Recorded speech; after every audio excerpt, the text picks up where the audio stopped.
Hello, everyone. My name is Efe. I'll be your host today.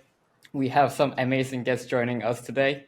The title of our panel discussion is 2024 Vision, Revolutionizing Growth with MDF and TCMA. Before we jump into our questions, I would love to give the mic to our speakers to let them quickly introduce themselves. So maybe let's start with ladies first. Janet. Thank you so much. Janet Shine, CEO of JSG. We are a channel go-to-market consultancy working with partners and vendors to grow their businesses. Last year, we did $4.7 billion in funnel using MDF. So I'll be talking real stuff, feet on the ground. Very good. I love that. Blake? Hey, I'm Blake Williams, CEO at Amp Factor, and just started a new company, Growth Story. So it's going to be launching in about 2 weeks. Be sure to check it out. It automatically creates on-brand assets, full Better Together story landing pages, decks, LinkedIn content, and emails. Perfect. Jay, you want to go next? Sure. Jay McBain, analyst at Canalis. Canalis is Latin for channels. So we wake up every day around the world, over 100 of us, thinking about all elements of channel marketing and MDF, and not only where it's been, for the last 43 years, but where it's going, not only in 2024, but next 3, 5, 10 years. Mm-hmm. And last but not least, Alex. Cheers, Efe. Yeah, my name's Alex Whitford. I'm the VP of Revenue at Chanext. At Chanext, we're building the world's largest channel marketplace, helping partners and vendors work more collaboratively together and access new markets. Excited to be here. Perfect. Thank you. Thanks once again, everyone, for joining. I'm really excited for this. Before I start with the first question, I want to give a little backstory of how this webinar came together. So I made a post on LinkedIn about how the MDF is only available to the top partners, but when it comes to the long tail, they often do not get a lot of MDF attention. And which my good friend Lincoln Axon mentioned Blake in the comments, where Blake said, we looked at data from 500 plus channel leaders, and 70% of them made the shift in 2023 to proposal-based MDF programs. So Blake, maybe let's start with that. Could you explain the difference of accrual-based programs and proposal-based programs and why the shift is happening?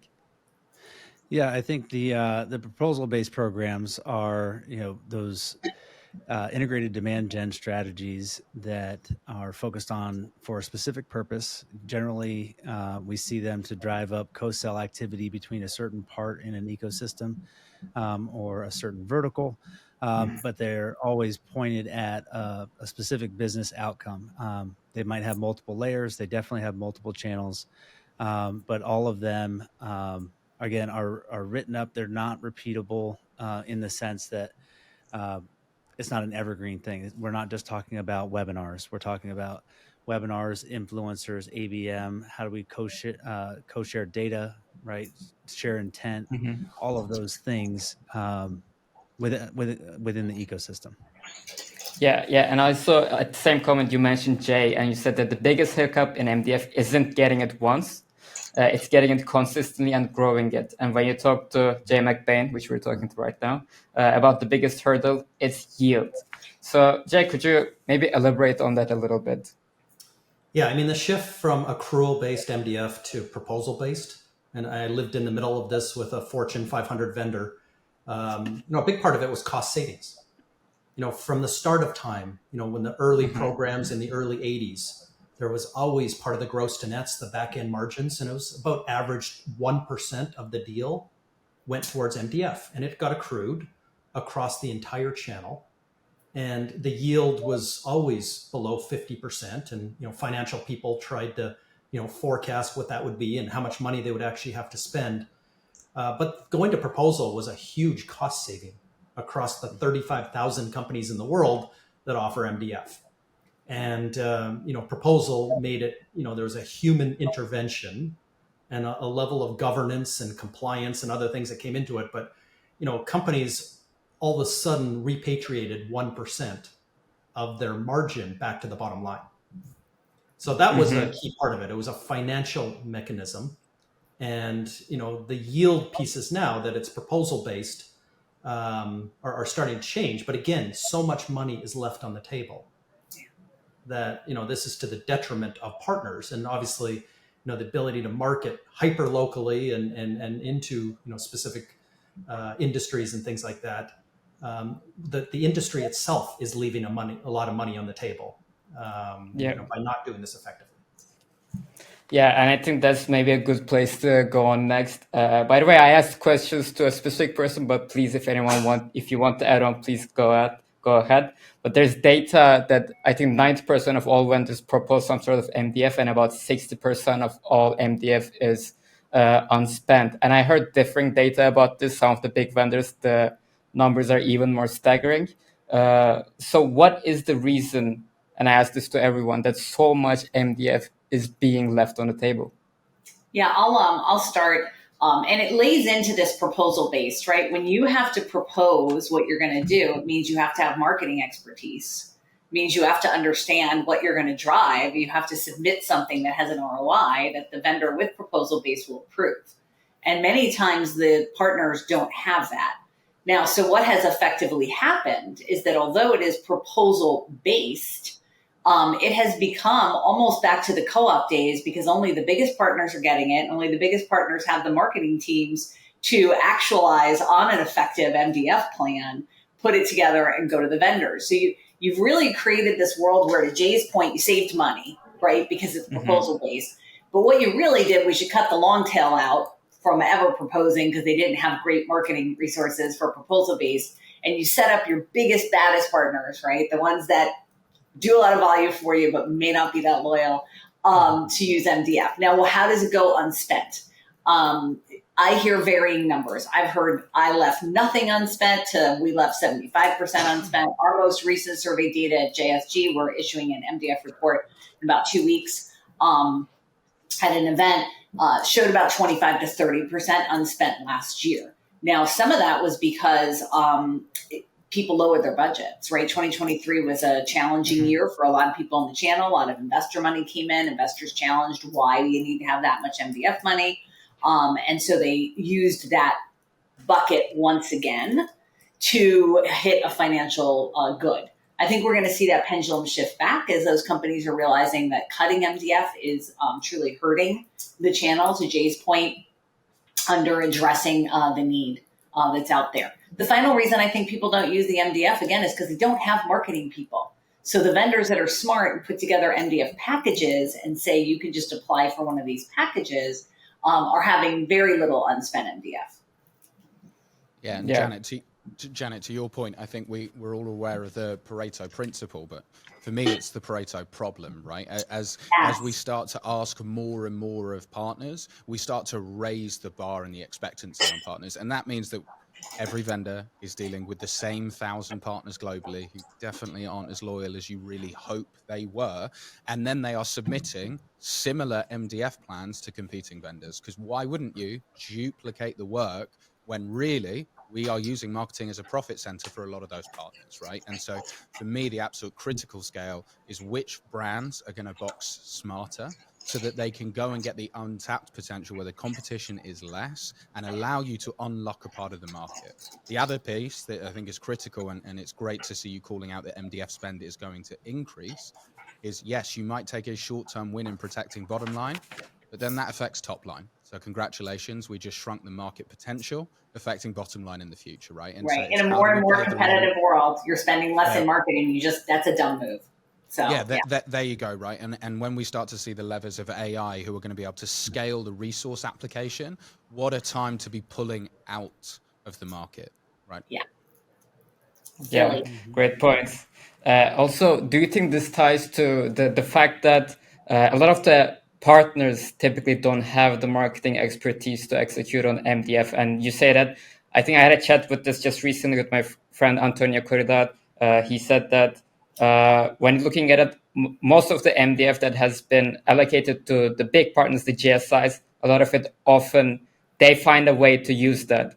But a lot of the unspent MDF is probably the ones that are allocated to the smaller partners. My next point is that I think, Janet, you made a poll on your LinkedIn where you asked people, how satisfied are you with the current way MDF programs are being offered to partners in the channel? Which a lot of people responded dissatisfied or very dissatisfied. Yeah. Especially, it was more than 75%. I think my question to everyone here is that where is this dissatisfaction coming from? Is it more from the partners or the vendors? And how do we, or as a next question, how do we build better MDF programs to satisfy both sides? Yeah, I'll attack it first because we ask these questions. And by the way, technology resellers, agents, brokers, dealers are no different than any other industry. 75% of world trade is sold indirectly, and every single industry has this long tail of partners. There's HVAC, there's plumbers, there's all kinds of people driving around in white vans. But here's the psychology, human psychology answer. 66% of companies along that long tail are do it for me or do it on behalf of me. And there's reasons for that. It's A, we don't have the skills. B, we don't have the resources, the time. I'm struggling to make money, struggling to pay my mortgage. Every hour I spend marketing is an hour I'm not billing. So, and C, it could be just a belief. My father, my grandfather built this business on the back of word of mouth, and that's the way it's always going to be. And so I don't have a belief that marketing actually works. So, and there's other reasons. So if 66% of your entire channel audience are not, kind of self-service, marketing friendly, your yield, your percentage of people engaged are going to be low. So if I look at Chan Next and I look at the 46 companies that build platforms that do this across all 27 industries, it's almost $1 billion business. The actual adoption rate is 17%, which makes it one of the lowest adoption rates of 2,200 SaaS companies that we track on G2 Crowd. And so it makes it difficult for a channel marketing professional to go back to their boss, every year to re-up the budget and re-up the commitment, because it's showing such a low adoption. But if you take the 33% that are in that category of belief and resources and skills, you're getting 50% adoption of that small set. So the magic we learned just in the last couple of years, it's not just a technology problem, it's a services plus technology. To have the concierge, to have the white glove services, to have the ability, and this is where JS Group, for example, has hit a home run, to be able to help those partners run, plan campaigns, email, social, search, syndicated content, all the things necessary in front of a new digital integration first buyer. Guess what? It's a 1-2 punch between services and great technology to go and drive the yield up to 100% of your partners. Yeah, and that's what's important. And it's interesting, Jay, you bring that up, because one of the things our data shows is that the bigger partners have half the ROI of the smaller partners when running the same campaign. Yeah. Because the smaller partners are kind of close to the ground, feet on the street. If you give them 20 leads, they're working those 20 leads because those are maybe the only 20 leads they get this year, right? It's so for them, those 20 leads are super exciting. For the big GSIs, those 20 leads are not exciting. And so they get thrown into all the leads they're getting from all the other places and all the salespeople that are calling them from the direct vendors. And, they get kind of tossed in there. And so the ROI is much lower on the MDF programs that those large partners are doing. Not to mention those large partners a lot of times are doing pay to play, right? You got to pay to come to my event. You got to pay to come to my this. You got to pay to do my that. So it's interesting. We see much higher ROI in the long tail than we do in the top partners. Yeah, and there's a reason for that too. Is all of this search engine, 81% of B2B buyers start with a Google search. Local, right? Or now they're starting with ChatGPT and Bard and other things. But guess what? It's hyper local. Every single search within Google assumes that you're a consumer trying to get an oil change. That's right. And so they produce results that show within the first 5 miles. I don't have Accenture location within 5 miles of me here. So Accenture gets pushed to page 2 and page 3. So Facebook and other social engines are all hyper local. Yep. So the fact of the matter is having 100,000 partners or 1 million partners out there within 5 miles of your buyer earns you an organic spot up on all the ways that B2B buyers work in those first 28 moments. So that's one of those important things of why ROI is so much better down the tail. Mm-hmm. And the second reason now, and it just became critical last week when Google introduced into Chrome end of cookie technology. So the big partners, unfortunately, all the GSIs and the CDWs and the Insights and the SHIs, all the way down the Solution Provider 500 list, all run their own marketing technology. They will take your money and put it into Eloqua, Marketo, Pardot, HubSpot, and run their own campaigns. They run their own Super Bowl ads. So guess what? It's their marketing, not yours. You don't get to see the opens, the clicks, where the mid and smaller partners will run on platforms like Chen Next. They'll use things like Growth Story. They will use the technology. You'll see the opens and clicks. You'll see the engagement in real time. So not only is the ROI better, but your line of sight to second-party data of your customers' early moments is all about spending your MDF wisely. Yeah, I'll jump in on that. I think the what we're about to go into is this era of seeing ecosystemic data be that combination of first party, second party data, as third party is, especially third party intent is Kentucky windage out there versus what's happening in my partner ecosystem. What JVP did they actually click into, and how many times did they do it? How many partners are selling to the same account? There's so many important things that we can do to now understand because of this cookie change. So it's like it's a forced negative, but it's better for the buyer for sure, because you're gonna be more intelligent about what they need, the problems that they're looking to solve, and who they're going to for it. So that path to value for them should truncate and get very, very small. Maybe those 28 touch points go to 14 or something like that, because we can orchestrate better. And then Jay, all the way back to the 66% of the uninitiated, right? The ones that lack belief. At Chanex, we speak to thousands of partners every month, and we are starting to see less and less and less partners who don't believe in the power of marketing. They just see the skill gap as so enormous. Why? Because the CDWs and the Softcats and everyone else have this engine that works. How can we possibly compete? As Janet touched on, the ROI is so much better at the SMB, right? The ROI is so much better at the hyper local. And so it's incumbent on the channel, it's incumbent on the partnership model to build technology that allows us to reduce that skill gap, because the belief is there that it works. It just feels so unattainable that why would I even go there? My granddad built this business on word of mouth, but we all recognize the TikTok ecosystem is here. It's changed, but how am I going to be able to deliver that? I just don't know how to. But if you can wrap and tech they've tried it. Alex, I love this talk track. They've tried it. They've spent money. It didn't work. Right. So, correct. And you've got to blend tech and services together. And it's incumbent not just to provide the technology, but it's incumbent to educate the partners on the value that you as a brand can provide them. Because if you want to talk about loyalty, not only would the 20 leads be the only leads that they get all year, but the marketing solution that you provide, we've seen it not just impact end user pull, i.e. more end users are raising their hand about a particular brand, but it impacts channel push. Resellers are speccing those solutions more often into customers that didn't ask for those brands. Why? Because the marketing support is helping drive that, right? You are building that brand loyalty in the partners. And so I think that's where MDF or TCMA and the whole thing wraps together, is how do we unlock the long tail? Yeah, I love that. And I want to get back on the data you shared, Jay, because you also shared this a few times in my comment sections. I want to touch upon that a little bit. You said that you had surveys showing upwards of 66% will not engage in campaigns. That's within your partner base. For the other third, TCMA tools drive 50% of engagement. So this is a problem that I hear a lot when talking to vendors, the channel marketers, partner marketers. We have campaigns.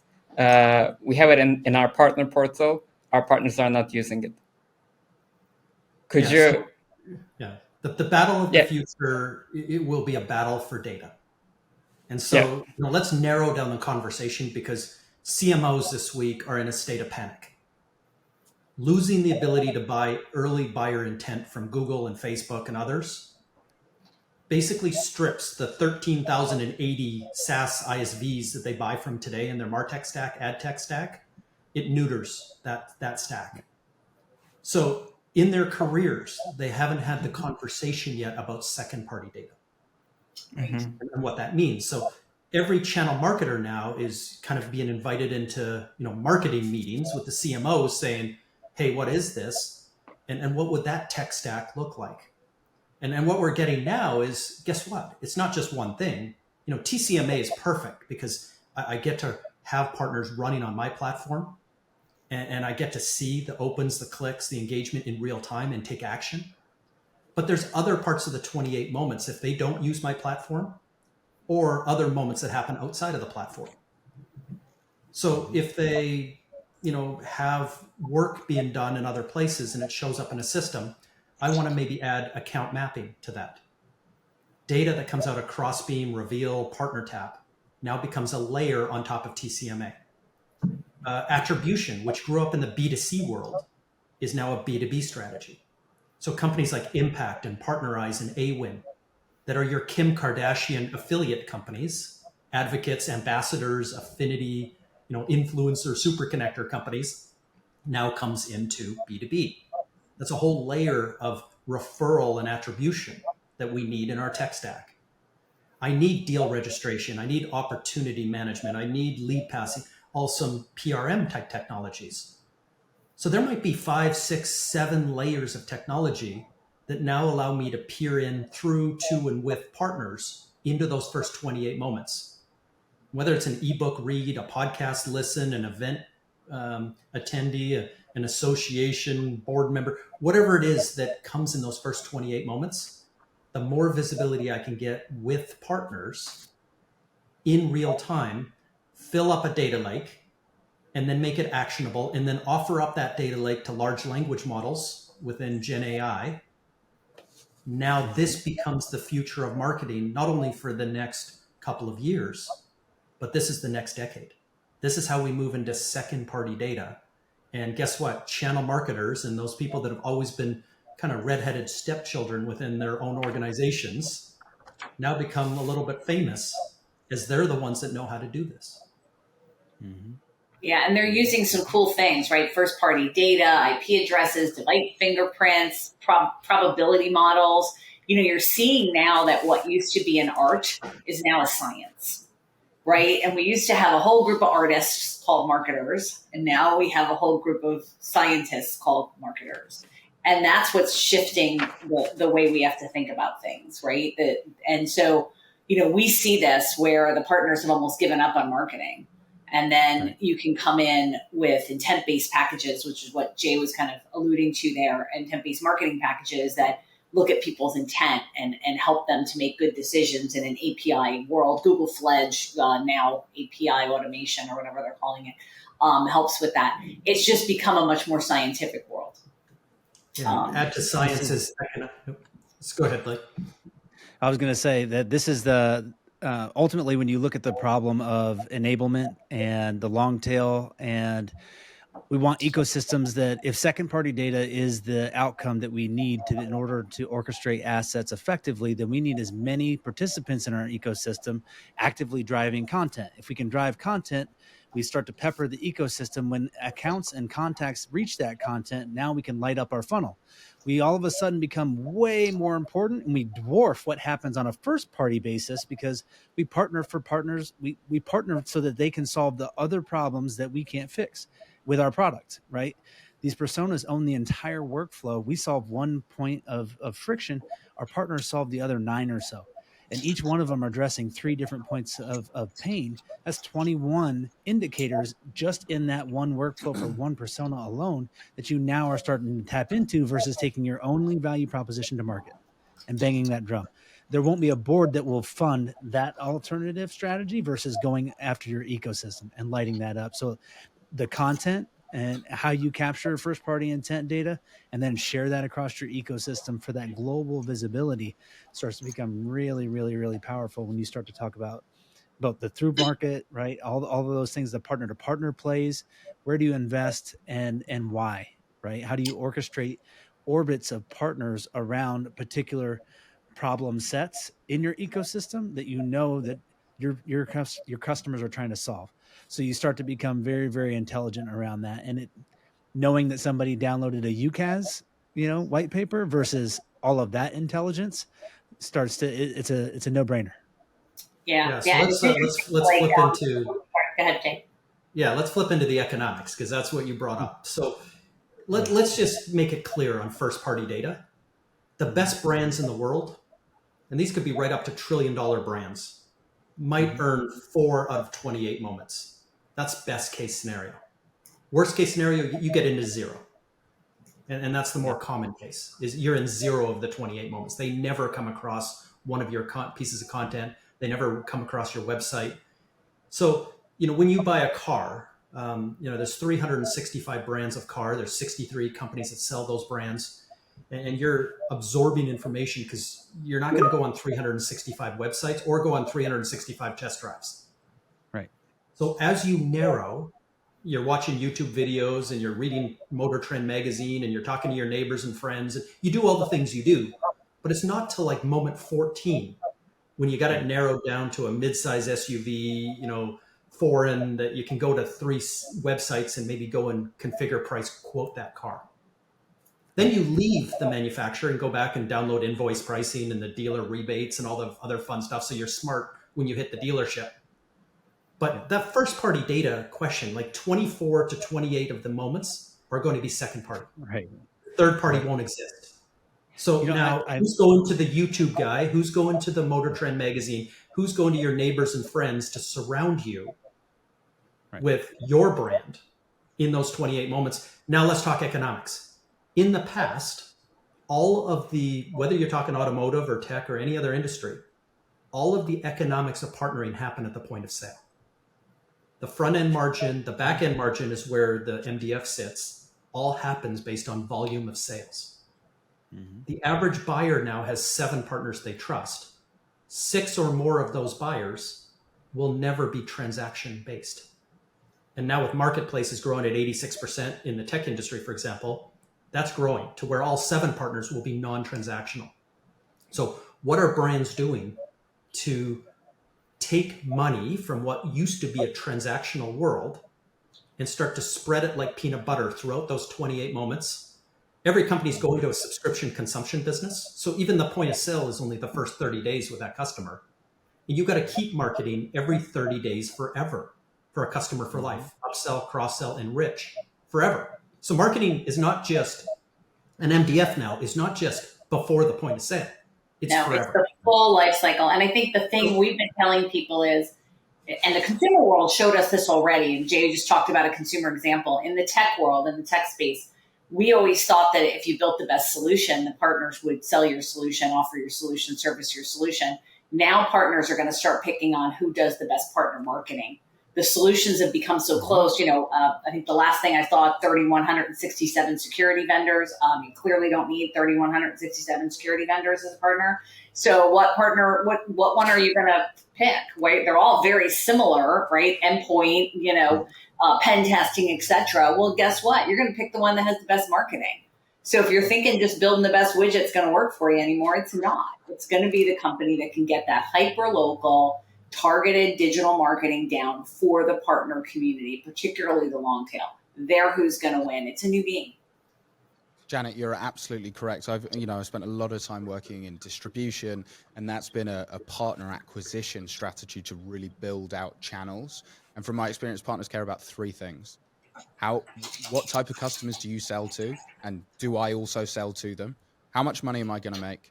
And how easy is it to sell? Right, and getting the balance between money and ease of sale.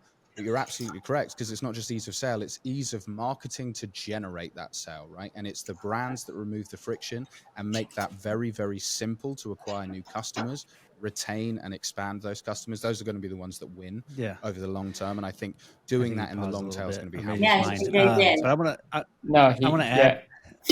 want to add to that. I think there's 2 sides of the world around partner marketing, right? There's the more developed channel side that is used to functioning with MDF. And then there's this other side. And I don't think people try to address or talk about how ISVs in the venture funded spaces, they think very differently about going to market and how they deploy capital and that kind of thing. Sometimes they bump up against, and you have this Venn diagram, they bump up against this more mature partner marketing model. I think that a large part of that B2B SaaS ecosystem that you're talking about, the 13,000 marketing applications, those folks are soon coming around to identifying, I need a partner for impacting sales. I need a partner for impacting my marketing and subsidizing my marketing. I need a partner to subsidize my retention and how do I drive NRR up. So yes, you are thinking about agencies, GSIs, but all the different types, community influencers, but how does it impact those core levers of growth in your business from a sales function, a marketing function, and a retention function, an expansion function even, because those are all different plays, and it's different strokes for different folks at very different size companies. But for the tying those different types of partners to offset or subsidize what's happening in your own business by function, I think that's going to be a bigger thing that we see in 2024 in terms of categorization of partners. Yeah, we're already seeing that. Paying a partner Right. at the point of sale or moving that Yeah. to pay them at the point of value. So what happens today, and it's happened for 40 years, is there's a partner out there that did all the marketing successfully, did the selling, did the engineering, and you won a deal in your sleep. Absolute bluebird. And they keep you a customer for life. The average margin that you paid that partner is way too low. They stripped away all of your SG&A. They got you the perfect scenario, and you want them to do that, thousands of more times. But you're paying them at half the rate you should be. Then another partner comes along and wins an RFP, and by bidding a nickel less than somebody else who did some work, and then they collect the money and they're gone in the night. And you've just paid that partner the exact same as the previous partner. When you can measure at the point of value, the 28 moments individually, you can see that ebook that they wrote has a 3x better chance of closing your product. You're going to run back to them with $5,000 and say, hey, can you write 3 more ebooks? You start measuring the 3 new ones. They still have a 3x multiplier to them. You're going to keep running back to them with money until you're running a Super Bowl ad together. That's the point, is you're going to be at these points of value. And again, before the transaction, at the point of transaction, after, the co-innovation moments, the co-development moments, all the moments that come in a partnering strategy are going to be worth a quantitative value. And you're going to get money from that point of sale, which has now basically been reduced to 3%, the same as a credit card swipe. Thank you to the big marketplaces.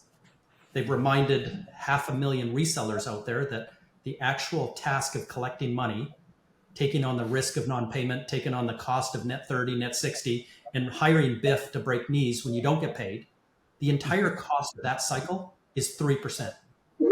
Anything north of 3% margin should be paid at the point of value. In other words, MDF shouldn't be just doubled or tripled.